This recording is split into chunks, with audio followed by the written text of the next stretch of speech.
नमस्कार, मैं एकता नागर। आप देख रहे हैं महाखबर। इस वक्त हमारे साथ मौजूद है प्रवीण काशी, जो कि एक सामाजिक कार्यकर्ता है और वो तमाम तरह के मुद्दों को लेकर धरना और अनशन करते हुए नज़र आते हैं। तो आइए बातचीत करेंगे उनके साथ। सर, पहले मेरा क्वेश्चन ये है, आपसे थोड़ा सा अपने बारे में बताइए। मेरा नाम प्रवीण काशी है। दिल्ली विश्वविद्यालय में थोड़ी बहुत पढ़ाई की और ज़्यादातर जो है समय समाज के बीच में वंचितों शोषितों की आवाज़ को लेकर के जितना मेरे से बन पा रहा है, मतलब जंगल में, बड़े जंगल में बड़ी आग लगी हुई है तो चिड़िया चोंच में पानी भर के, बूंद से जो चोंच में पानी आ जा रहा है उसे बुझाने का प्रयास कर रही। लोग कहते भी रहते हैं कि इससे क्या हो जाएगा, जंगल की आग नहीं बुझने वाली।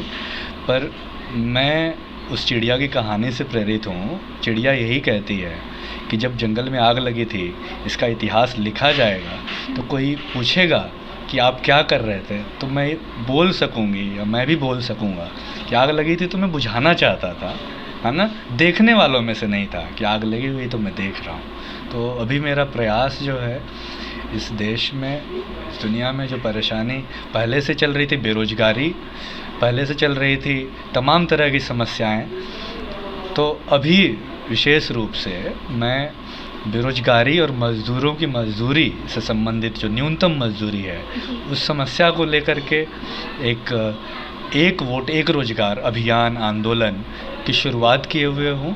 और मेरा ये कहना है कि देश में बेरोजगारी एक बहुत ही स्थायी चरित्र हो गया है।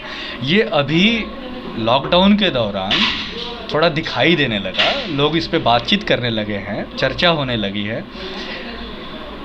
अभी इस पे सबको एक साथ खड़ा होने का वक्त है और लोगों को ये बताने का वक्त है कि बेरोजगारी होती है, जो पीड़ित होता है तो उसका दर्द कैसा होता है। तो इस समय लोग एकजुट हो जाएंगे, एकजुट हो सकेंगे। इसीलिए हमने एक वोट एक रोज़गार का नारा दिया है। हम ये कह रहे हैं कि एक वोट एक रोज़गार, नहीं तो क्यों बनाए सरकार। आखिरकार जो है, जो सरकार हमारे वोट से बनती है, वो हमारे वोट की लेने के बाद, हम 5 साल चुनाव जीतने के बाद जो लोग जाते हैं, हमारे प्रतिनिधि बन जाते हैं, संसद में जाते हैं, बड़े बड़े पदों पे आसीन हो जाते हैं, वो फिर हम 5 साल उनके दरवाजे पे जाते हैं, नाक रगड़ते हैं, गिड़गिड़ाते हैं, वो हमारी बात नहीं सुनते। और उनका जो दरवाजे पे संतरी होता है, वो लाठी लेके हमें दौड़ा लेता है। अभी देखिए किसानों के साथ हो रहा है। आप लॉकडाउन के दौरान देख लीजिए, मजदूर अपने घर पैदल जा रहा था शहर से, उसके लिए पानी की व्यवस्था नहीं की गई थी, लेकिन लाठी मारने में पुलिस ने कोई कसर नहीं छोड़ी। तो ये है, तो ये लड़ाई है अभी हमारी एक वोट एक रोज़गार की। हमें ये भरोसा है कि एक वोट एक रोज़गार जो है, चाहे वो भगत सिंह की फांसी है, चाहे वो बाबा साहब का संविधान है, चाहे वो गांधी जी का सत्याग्रह है, या बाल गंगाधर तिलक का राष्ट्रवाद, चाहे वो नेताजी सुभाष चंद्र बोस की फ़ौज की जो शहादत है, वो क्यों हुई थी, वो इस देश के, इस मुल्क के सभी लोगों की खुशहाली के लिए उन्होंने दी थी कि सब खुशहाल होंगे, हर चेहरा मुस्कुराएगा। लेकिन स्थिति ये है, आप लॉकडाउन में देखिए, इस महामारी के दौर में देखिए क्या हुआ है। हमारे यहाँ पे एक आदमी जो बहुत अमीर था, वो इस महामारी में और अमीर हो गया, दुनिया का सबसे अमीर आदमियों में से एक हो गया। और हमारे यहाँ बहुतायत में लोगों के रोटी के लाले पड़ गए। मज़दूरों के लिए मजदूरी नहीं है, और ऊपर से सरकार ने मजदूरी कानून को भी ख़त्म कर दिया, तहस नहस कर दिया, जिसकी ज़रूरत बहुत पहले से थी। और ज़्यादा मानवीय होने की ज़रूरत थी जिस श्रम कानून को, उसे और अमानवीय कर दिया कई राज्यों की सरकार ने। जी सर, जैसा कि आपका ये एक जनमत संग्रह चल रहा है, मेरे पास है एक वोट एक रोज़गार, तो मैं चाहूँगी थोड़ा सा आप इसके बारे में बताइए कि ये एक वोट एक रोज़गार क्या है। देखिए, नाम से बहुत साफ है कि असल में जब हमारा देश आज़ाद हुआ तो हमारा देश जो है लोकतांत्रिक बना, एक गणराज्य बना, जो कि एक मतलब जो 18 साल से ऊपर का है, एडल्ट है, वो तय करेगा देश की नीति को और अपने प्रतिनिधियों को चुनेगा। वो स्वतंत्र रूप से करेगा, चाहे वो पुरुष हो, महिला हो, ट्रांसजेंडर हो, 18 साल का है, पतला है, दुबला है, मोटा है, लंबा है, चौड़ा है, उस बात से नहीं उसका वजूद, उसकी वैल्यू की जाएगी। काला है, गोरा है, उससे वैल्यू नहीं की जाएगी, है ना। उसकी वैल्यू अगर वो 18 साल का है तो हमारे शहीदों ने, हमारे स्वतंत्रता सेनानियों ने ये बनाया कि हर आदमी, हर इंसान, हर औरत, हर लड़की लड़का बराबर होगा, ट्रांसजेंडर बराबर होगा और उसके वो अधिकार उसको मिलेंगे। तो ये है एक वोट एक रोज़गार। अभी हो ये रहा है कि एक वोट के बदले जो हम सरकार बनाते हैं, वो जो चुनाव के समय में ये लोग आते हैं हमारे लीडर्स, वो अभी प्रचलन हो गया है पिछले मैं 15 साल से जो देख रहा हूँ परंपरागत राजनीति में, कि जाति के नाम पे, धर्म के नाम पे लगातार और उससे भी ज़्यादा शराब और पैसा दे करके चुनाव के समय वोटों को तय किया जाता है। और वो हमसे पैसे में वोट लेते हैं, शराब के बदले वोट लेते हैं, तो वो फिर वो बिज़नेस होता है और फिर वो हमारी बातें नहीं सुनते। आप देख लीजिए किसानों की ये हालत अभी है। किसानों की बात क्यों नहीं सुनी जा रही? क्यों? क्योंकि चुनाव के समय आपने जब प्रतिनिधि ही किसान विरोधी चुने हैं, जब आपका नेता ही किसान विरोधी है, मजदूर विरोधी है, तो मजदूरों और किसानों के लिए थोड़े काम करेगा। वो अंबानी के पैसे से जब तय हो रहा है तो अंबानी के लिए काम कर रहा है, इसमें आश्चर्य की बात नहीं है अभी। लेकिन अभी भी वक्त गया नहीं है। ये लोग कह रहे हैं 1 नेशन 1 इलेक्शन। इस समय हम ये कह रहे हैं 1 वोट 1 रोज़गार। मतलब देश का एक एक इंसान जो 18 साल से ऊपर है, उसका एक पेट है। ये हर वोटर कोई कंप्यूटर नहीं है, वोटर कोई रोबोट नहीं है। रोबोट जो वोट है उसका पेट है और उसकी आंखें हैं जो सपना देखती हैं। तो जो वोट है, जो उसका पेट है, उसको न्यूनतम कैसे पूरा होगा? वो पूरा होगा रोज़गार से। हमारे संविधान में एक बड़ी सुंदर बात, बहुत बड़ी बात कही गई है, वो ये है सम्मान के साथ जीवन जीने का अधिकार। सम्मान के साथ जीवन जीने का अधिकार ये हमारा संविधान हमें बताता है, देता है। लेकिन आप बताइए, जिसके पास रोज़गार नहीं है वो उसका सम्मान हो सकता है क्या? वो उसका सम्मान नहीं हो सकता। तो ये हमारे संविधान की मूल भावना के साथ एक खिलवाड़ है कि उसको जो है रोज़गार नहीं है, जिसका रोज़गार नहीं है उसका कोई सम्मान नहीं है, उसकी स्थिति हाथ में कटोरा लेके है, भिखारियों की तरह है।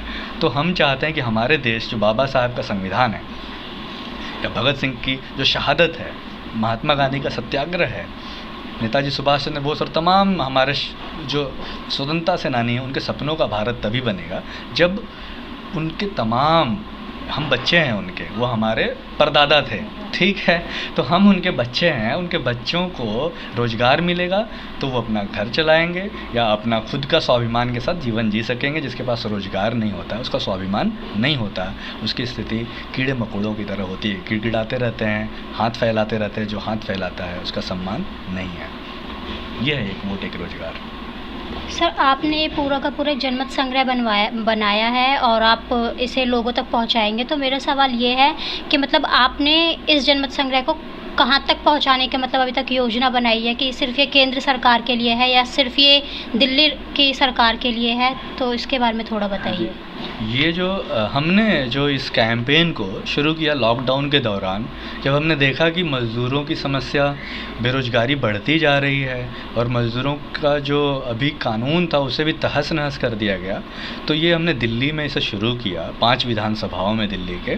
और अभी तक हमने 5000 इसे रेफरेंडम के रूप में, जनमत संग्रह मतलब जनता क्या बोल रही है उसका हम लिखित एक कॉपी देंगे। और हमारे जो वॉलंटियर्स हैं, जो हमारी टीम है, जो हमारे कोर कमेटी, हमारे जो साथी हैं, सब मिलजुल के बहुत ही सीमित संसाधनों से इस कैंपेन को शुरू किया है। कोई बड़ा कोई और इसका स्पॉन्सर नहीं है। अभी हम लोग 5000 लोगों तक पहुंच गए हैं और 5000 लोगों ने रेफरेंडम को भर के दिया हुआ है। उसमें 5 सवालों को, जिसको कि हम केंद्र सरकार और दिल्ली राज्य सरकार को देंगे अभी यहाँ दिल्ली में। उसके अलावा इसको डिजिटलाइज करके, इसका स्कैन कॉपी करके, इसकी फ़ोटो कॉपी बना के हम भेजेंगे अन्य राज्य सरकारों को, जहाँ पे मतलब हमारे देश की जितनी भी राज्य सरकारें हैं वहाँ पे हम इसे भेजेंगे और हम ये कहेंगे कि भाई आप इसे करिए। और ये अभी हमारा उद्देश्य है 10 लाख तक ये जनमत संग्रह जनता तक पहुँचने का और पहुँचाने का। जी। सर, जैसा कि इसमें आपने 5 क्वेश्चंस डाले हुए हैं जनता के लिए, जनमत संग्रह के लिए, तो ये सवाल तो हो गए जनता के लिए जो कि आप उनसे पूछ रहे हैं। जब आपका ये जनमत संग्रह हो जाएगा इकट्ठा, जब आपका काम खत्म हो जाएगा जनता का, तब आप इसे केंद्र सरकार के पास या राज्य सरकार के पास लेकर जाएंगे, तो आपका उनसे क्या सवाल होगा? देखिए, ये जो जनमत संग्रह है, केंद्र सरकार और राज्य सरकार अगर वो नहीं मानती है, जनता जो बोल रही है, जिस मत को आप लेने आते हैं नहीं मान रहे, हम अभी चूँकि महामारी का समय है, अभी वो समय है जबकि महामारी फिर से दूसरा बता रहा है, सेकंड वेव शुरू हो गया है, तो हम वैक्सीन का इंतज़ार कर रहे हैं। हम चाहते हैं कि ये बीमारी से हमारा कैंपेन वजह ना बने, तो इसलिए हमने दूसरे तरीके अपनाए हैं इसके। सरकार अगर सचेत नहीं होती है, हमारी बातों को नहीं मानती है, तो हम सत्याग्रह का रास्ता अपनाएंगे। हम जो है सड़क पे भी उतरेंगे, चक्का जाम भी करेंगे, अहिंसक आंदोलन जो भी है देश में, जितना बेरोजगार है, जितना मजदूर है, वो सड़क पे आएगा। अपने अपने विधायक, अपने अपने सांसद को वो अपने शहर में वो घेराव भी करेगा, क्योंकि हर शहर में बेरोजगार है लोग, हर गांव में बेरोजगार हैं लोग। हाँ, तो ये लड़ाई कश्मीर से लेके कन्याकुमारी तक है, क्योंकि बेरोजगार कश्मीर से कन्याकुमारी तक है, मजदूर कश्मीर से कन्याकुमारी। ये देश मजदूरों का है, बेरोजगारों का है, किसानों का, नौजवानों का है। हम लोग इकट्ठा होंगे और अगले चरण में इस आंदोलन को हम बड़ा करेंगे, ये बहुत बड़ा होगा। और हम केंद्र सरकार तक अभी तो एक संदेश दे रहे हैं, बाकी अगर वो पहले ही से काम को करते हैं, अगर ये एक वोट एक रोज़गार को बना देती, कानूनी जामा पहनाती है, तो हम उसका स्वागत करेंगे, और नहीं तो उसको उसी भाषा में जवाब दिया जाएगा। सर, आपका ये 5वां सवाल है, श्रमिक अधिकारों की रक्षा के लिए बनाए गए श्रम कानूनों में राज्य द्वारा किए गए श्रमिक विरोधी व अमानवीय बदलाव तुरंत निरस्त किए जाए। ये आपका सवाल है। तो मेरा सवाल आपसे ये है कि राज्यों के द्वारा जो आप बता रहे हैं कि श्रमिकों के विरोधी जो चीज़ें हो रही हैं, तो वो किस तरह की चीज़ें हैं जिनके बारे में आप बात कर रहे हैं, जो मज़दूरों के अगेंस्ट की जा रही है? जी, असल में मज़दूरों के कानून को जब आप पढ़ेंगे, मैं उसका कोई एक्सपर्ट नहीं हूँ, लेकिन पहले ही जो मानवाधिकार हैं, यूएन का जो ह्यूमन राइट का जो चार्टर है, उसके हिसाब से हमारे यहाँ पे जो भी कामगार हैं, जो मज़दूर हैं, उनको मज़दूरी, जो न्यूनतम मज़दूरी है और जो काम के घंटे हैं, वही नहीं सही से हो पाया था। महिला मज़दूर है, हाँ, उस महिला मज़दूर को किस तरह की सहूलियत चाहिए वो तय नहीं हो पाया था, अभी तक हम वहाँ नहीं पहुँच पाए थे। उससे पहले महामारी आई है, जो उस महामारी में हमें पता है कि भाई ठीक है, महामारी में काम नहीं हो पा रहा है, लोग नहीं हो पा रहे हैं, चीज़ें नहीं हो पा रही, लेकिन इस दौर में आपको उनका हाथ पकड़ना चाहिए था मज़दूर का, है ना। हम उन तमाम मुद्दों पे, समस्याओं पे आगे बढ़ते, लेकिन इन्होंने उस हाथ पकड़ने की जगह काम के घंटे बढ़ा दिए। इन्होंने काम के घंटे 12 कर दिए, पहले 8 घंटे थे, उसको 12 घंटे कर दिया गया, जो पूरी 4 घंटे ज़्यादा है, जो कि अमानवीय है और बहुत ही ख़तरनाक है। तो ये जो हुआ है, इसको हम चाहते हैं कि ये ठीक किया जाए। और अगर आपको 12 घंटे चाहिए कि देश में आप चाहते हैं कि आप प्रोडक्टिविटी बढ़े, उत्पादन बढ़े, अगर आप ये चाहते हैं, तो हम कह रहे हैं कि भाई 6 घंटे का काम कर दीजिए। जो स्लॉट है काम करने का 8 घंटे था, 6 घंटे कर दीजिए, 12 घंटे आपको मिल जाएंगे। 2 मजदूर एक दिन में 2 मिल जाएंगे, जहाँ पे एक आदमी काम करता था 6-6 घंटे का 2 मिल जाएगा। उसको न्यूनतम मजदूरी भी हो गई, उसका जो मानवाधिकार था उसका भी सुरक्षा हो गया, वो अपना घर भी ठीक से चलाएगा, काम में क्वालिटी आएगी। अगर आप 12 घंटे काम ले लीजिए, तो 12 घंटे में मान लीजिए मैं प्रवीण काशी भी काम कर लिया और मेरे साथ एक और साथी उसी दिन में काम को कर लिया, तो आप एक जगह 2 रोजगार पैदा भी कर दिए।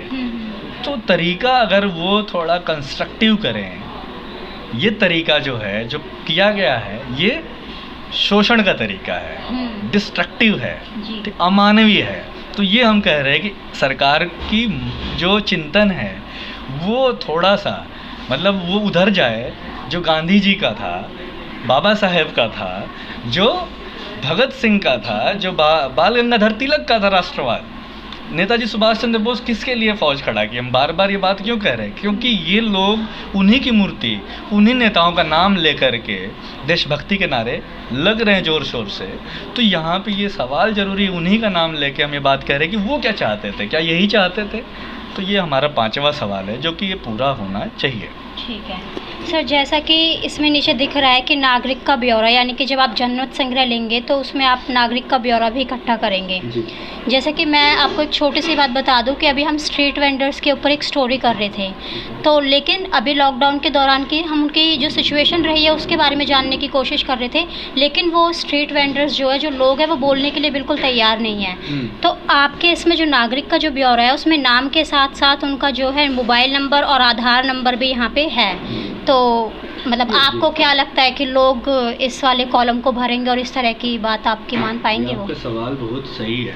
हमने इस फॉर्म को जो है, मैं आपके दर्शकों को दिखाना चाहूँगा, ये फॉर्म को थोड़ा ऑथेंटिक बनाने के लिए, क्योंकि जब हम फॉर्म जनरली जो होते हैं अभी वो खाना पूर्ति हो रहा है, तो लोगों को ऐसे लगता है कि पता नहीं जो फॉर्म है वो फर्जी है, मतलब भरा गया है वास्तविक रूप में ज़मीन पे या अपने से भर दिया गया, ये काम कैसे हो रहा है, क्या हो रहा है। तो ये फॉर्म जो है हमने अपने सहयोग राशि से लोगों से बनाया, और इस फॉर्म का जो तरीका है बहुत ही सुंदर है, मतलब ज़्यादा समय भी नहीं लगता भरने में।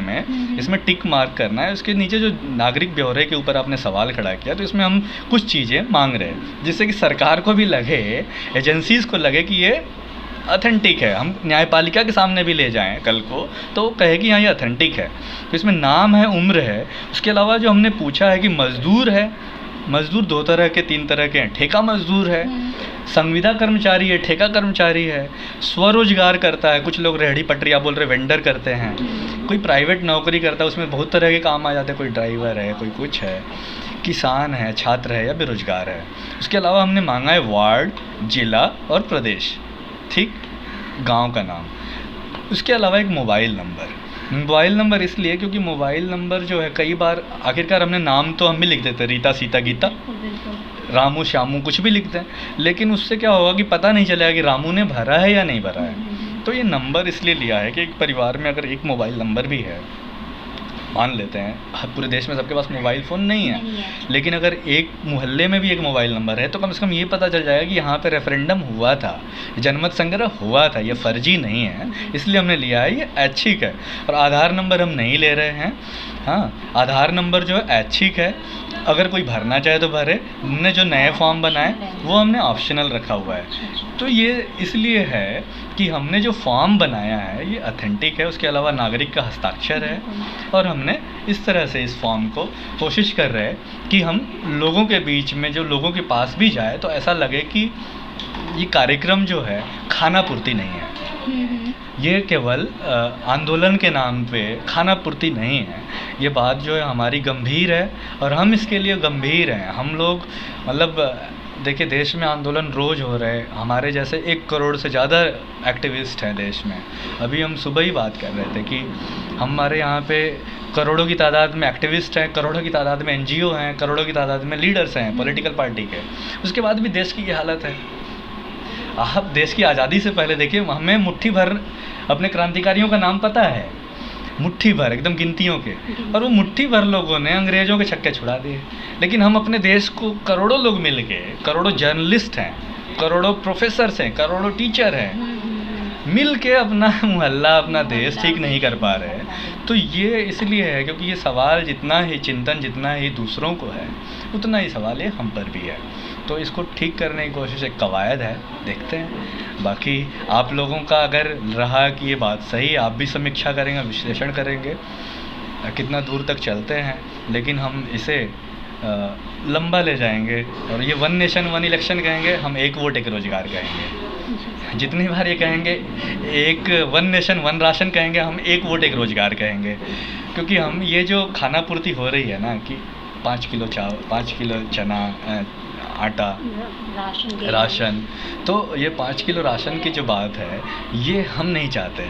हम चाहते हैं कि हम रोज़गार हमें मिले, हम काम करें और हम राशन खरीद लें। हम भीख नहीं मांगना चाहते, हम भिखारी नहीं होना चाहते। हम चाहते हैं कि ये हमारे पसीने का, हमारी मेहनत की कमाई से हम खरीदें और हम अपना पेट खुद भरें। हम आपके लाइन में नहीं लगना चाहते, हम क्यू में क्यों लगेंगे? हाँ, तो ये सवाल उसके लिए है, एक वोट एक रोज़गार।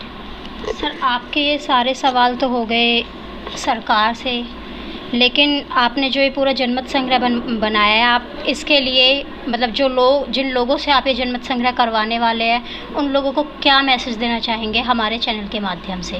देखिए, आपके चैनल के माध्यम से पहले तो मैं आपके महाखबर को धन्यवाद देता हूँ, आपको धन्यवाद देता हूँ कि आप लोग जो एक छोटी सी आवाज़ है, चिंगारी है ना, बहुत ही जो सीमित संसाधनों से और सीमित लोगों से इस महामारी, इस लॉकडाउन, इस कोरोना, इस दौर में शुरू हुई है, उसको आपने हमारी आवाज़ को दूर तक पहुंचाने का जो काम किया है, उसके लिए मैं हृदय से आभारी हूं। और ये आंदोलन और ये देश आभारी होगा आपके लिए।